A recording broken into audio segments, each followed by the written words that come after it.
That's Mike. News at 9. ये है let's mic modern radio और मैं महेश सिंह। आप सुन रहे हैं न्यूज एट 9। मध्य पूर्व में मौजूद भारतीय सी फेरर्स को लेकर पोर्ट्स शिपिंग और जलमार्ग मंत्रालय के अतिरिक्त सचिव मुकेश मंगल ने बताया कि करीब 19,500 भारतीय नाविक इस वक्त मिडिल ईस्ट में है। ये सभी जहाजों पर तैनात नहीं है बल्कि पूरे क्षेत्र में अलग अलग जगहों पर मौजूद हैं। इन नाविकों में से बड़ी संख्या फिलहाल भारत लौटना नहीं चाहती, इसलिए यह आंकड़ा वहां मौजूद कुल भारतीय सी फेरर्स को दर्शाता है। वहीं शिपिंग कॉरपोरेशन ऑफ इंडिया द्वारा मिडिल ईस्ट के लिए नई सेवाएं शुरू करने पर उन्होंने कहा है कि प्रक्रिया जारी है, लेकिन शिपिंग सर्विस शुरू करना तुरंत संभव नहीं होगा। सरकार इस दिशा में योजनाबद्ध तरीके से काम कर रही है। Would like to add here that starting shipping service is not like that immediately today we decide and tomorrow it can start. So it's a combination of so many things uh,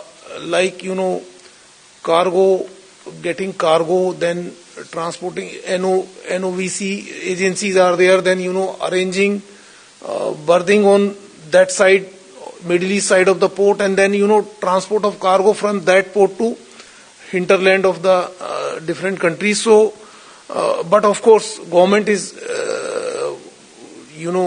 working on this so that Shipping Corporation of India starts. Paschim Asia संकट के बीच LPG को लेकर petroleum मंत्रालय की संयुक्त सचिव सुजाता शर्मा ने साफ किया है कि भले ही एलपीजी आयात प्रभावित हुआ हो, लेकिन देश में घरेलू गैस सप्लाई पूरी तरह सामान्य है।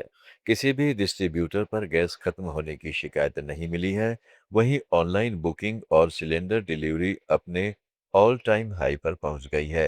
हालांकि कमर्शियल एलपीजी सप्लाई पर थोड़ा असर पड़ा था, लेकिन अब हालात तेजी से सुधर रहे हैं और सप्लाई करीब 70% तक बहाल हो चुकी है। अप्रैल के पहले 28 दिनों में ही 1.84 लाख टन से ज्यादा कॉमर्शियल एलपीजी की बिक्री हो चुकी है। एलपीजी इंपोर्ट्स अफेक्ट हुए हैं, परंतु जो हमारी डोमेस्टिक एलपीजी सप्लाई है वो कंटिन्यूड है विदाउट एनी डिसरप्शन, और घरेलू सप्लाई हो रही है। एलपीजी डिस्ट्रीब्यूटर्स पर कोई ड्राई आउट रिपोर्टेड नहीं है। Online booking all time high है। इसी तरह जो DAC based LPG domestic LPG cylinder deliveries हैं वो भी ऑल टाइम हाई है। कमर्शियल एलपीजी की सप्लाई में कुछ इफेक्ट है और 70% तक रिस्टोर की जा चुकी है।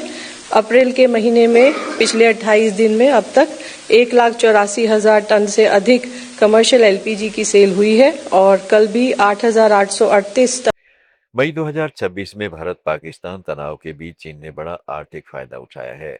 रिपोर्ट्स के मुताबिक एवीआईसी चेंगदू एयरक्राफ्ट कंपनी ने अपने लड़ाकू विमानों की बिक्री से रिकॉर्ड मुनाफा कमाया है।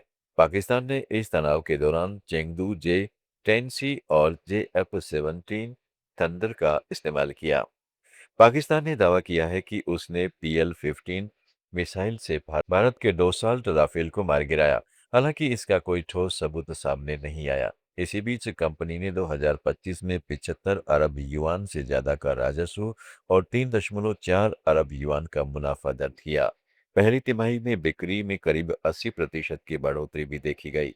विशेषज्ञ मानते हैं कि भले ही दावे साबित न हो, लेकिन इन खबरों से चीन के लड़ाकू विमानों की वैश्विक मांग जरूर बढ़ी है, खासकर विकासशील देशों में।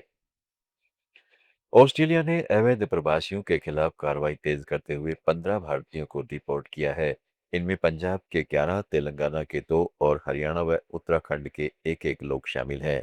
यह कार्रवाई अवैध रूप से ऑस्ट्रेलिया में रहने या वीजा नियमों के उल्लंघन के चलते की जा रही है।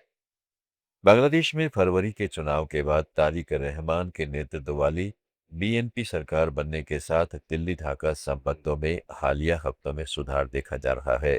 प्रधानमंत्री तारिक रहमान ने भारत से संबंध बेहतर करने और अपनी जमीन पर आतंकियों के लिए इस्तेमाल न होने देने का भरोसा दिलाया है, जिससे दोनों देशों के बीच कूटनीतिक और व्यापारिक सहयोग बढ़ने के संकेत मिले हैं। देश विदेश की ताज़ा खबरों के टेली बुलेटिन को रोजाना सुनने के लिए डाउनलोड करें लेट्स माइक ऐप। जुड़े रहिए लेट्स माइक के साथ। आप सुन रहे थे let's mic more than radio. Follow कीजिए हमें